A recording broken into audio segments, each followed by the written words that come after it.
Kingswood Golf Club, very old golf club, 1920s. Designed by James Braid, very famous Open golf champion, 5 times Open champion.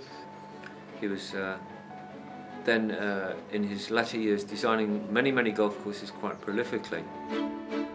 I bought the club in July 1987. From that, I've been trying to improve it all the time if I possibly could. I've always been interested in James Braid, and knowing that Howard Swan specialises in James Braid courses, it fascinated me that one man would know so much, and obviously to enhance the James Braid course and bring it into the 21st century, he was the ideal man to do it. We're delighted to come and work for Tom Hilliard, and our experience at other Braid golf courses, a dozen of them or more in the United Kingdom, put us in great stead to give that experience to good effect at Kingswood.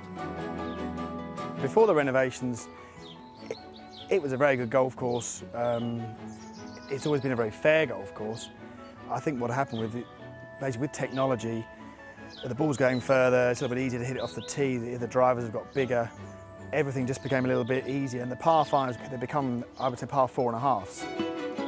When we first came, we looked at the history of the club and the course, its design and the intent of the original designer, and the status of the current condition of the golf course in design terms, in management terms, in greenkeeping terms, in presentational terms, and we looked at how we thought that could be improved, and we laid out a report which we presented to Tom and his colleagues with that analysis and that series of recommendations of how we could move the golf course upwards and forwards, and yet still have some of the recognition of the original design and its spirit.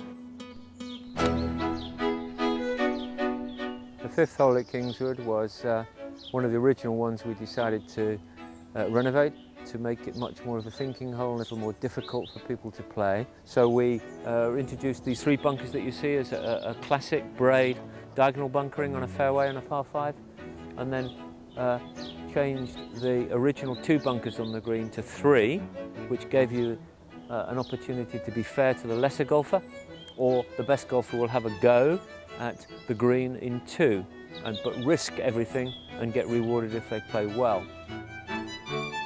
You can see that the work that's already been done has really added to it. The 5th hole is such a good example of that. The cross bunkers that have been placed in front of the green challenging the second shot are just so well placed and so perfectly positioned that they make for a really great hole. It's really nice, and it's the sort of place that anybody would be very happy to come and play. The reaction from the members and also guests who come along here has been resoundingly good. Good response coming from members of other clubs. Some of them are saying that they wish they could do the same at their own club.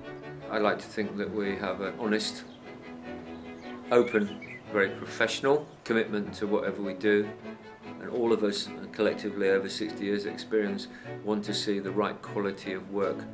Howard and his team, they go out and survey the course, they come up with their design, but I've got a lot of ideas on the way I see a course, and I found them quite accommodating on that, and we work together tremendously well.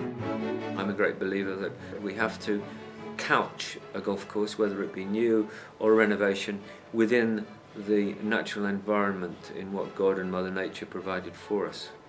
So one of my jobs as a golf course architect is to try and encourage people to invest wisely and sensibly, realisable, returnable sums of money that they can afford to spend. I think that golf courses wherever existing golf clubs need to consider renovation on a continuing basis, and they should employ competent, experienced golf course architects who have a track record, like ourselves, to work with them on their renovation.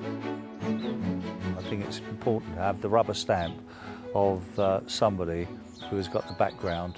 I must say they've been a pleasure to work with, yes.